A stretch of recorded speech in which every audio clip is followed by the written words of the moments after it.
Hello guys, जैसा कि आप सभी जानते हैं हमारा steno for all YouTube channel है। यहाँ बेसिक से लेकर एक्सपर्ट लेवल की आपको क्लास उपलब्ध कराई जा रही है।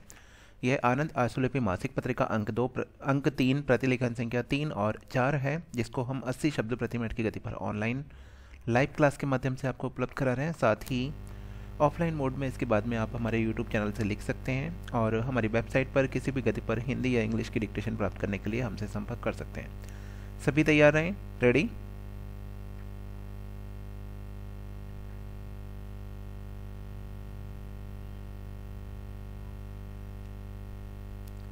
गांधी जी विवाह को प्राकृतिक आवश्यकता एवं गृहस्थ जीवन को सर्वोत्तम जीवन मानते थे।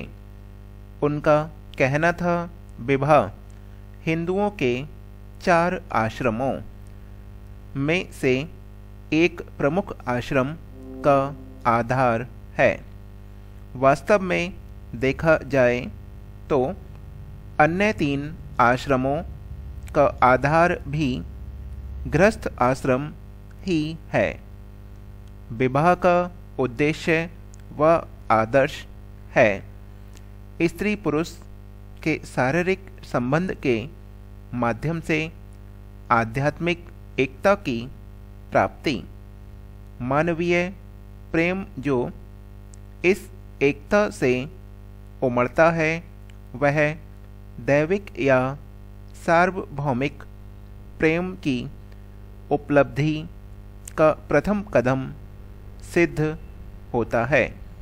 गांधी जी नारी को अपूर्व शक्ति मानते थे। वे उसे पाश्चात्य फैशन एवं रहन सहन से दूर रखकर ही पूजनीय समझते थे। उनके विचार से पुरुष आक्रामक एवं क्रोधी होता है।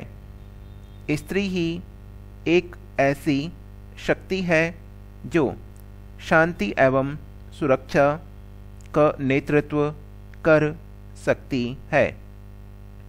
महोदय, इस प्रकार गांधी जी के अनुसार समाज का कर्तव्य है वह व्यक्ति पर कोई बंधन न डालकर उसके आध्यात्मिक उत्थान हेतु आदर्श वातावरण का सृजन करे। ऐसे समाज की रचना का आधार सत्य, अहिंसा, प्रेम एवं न्याय होगा।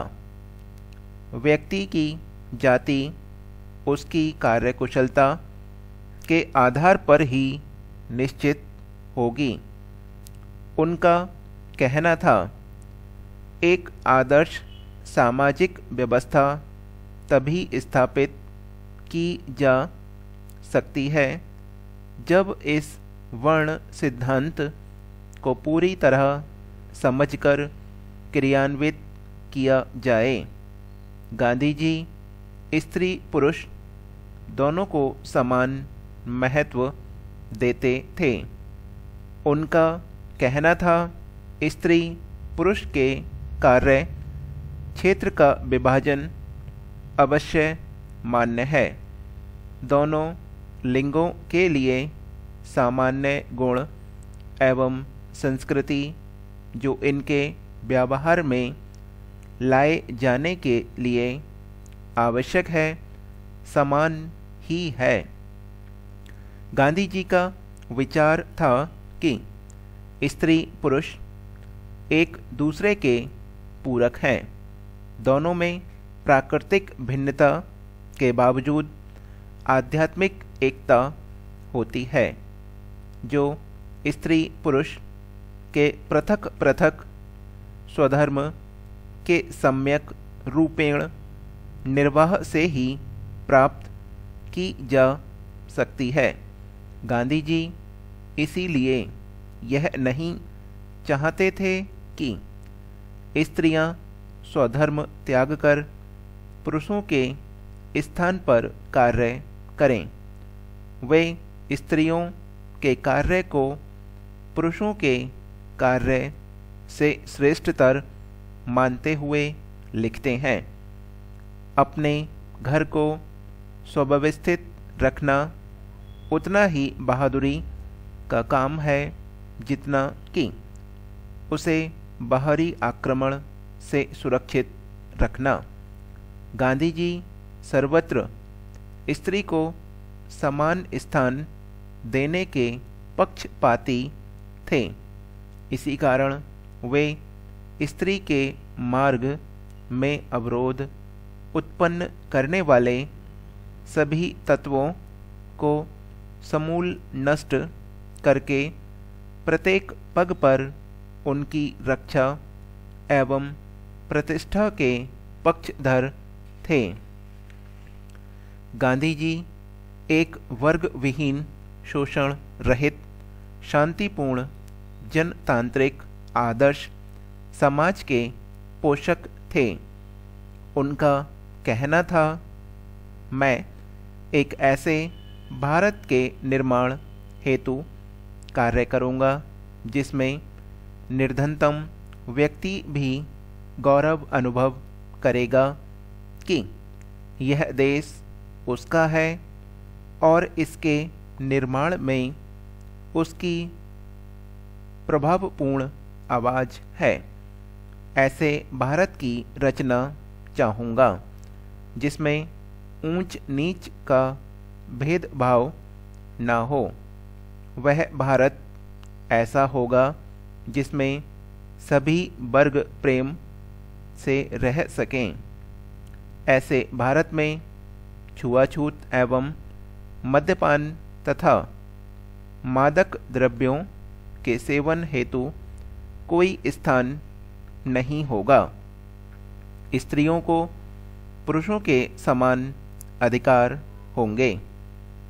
सभी देशों में मित्रता रखने के कारण हम विश्व के देशों के साथ शांतिपूर्ण ढंग से रह सकेंगे। हम न किसी का शोषण करेंगे, न कोई हमारा शोषण करेगा।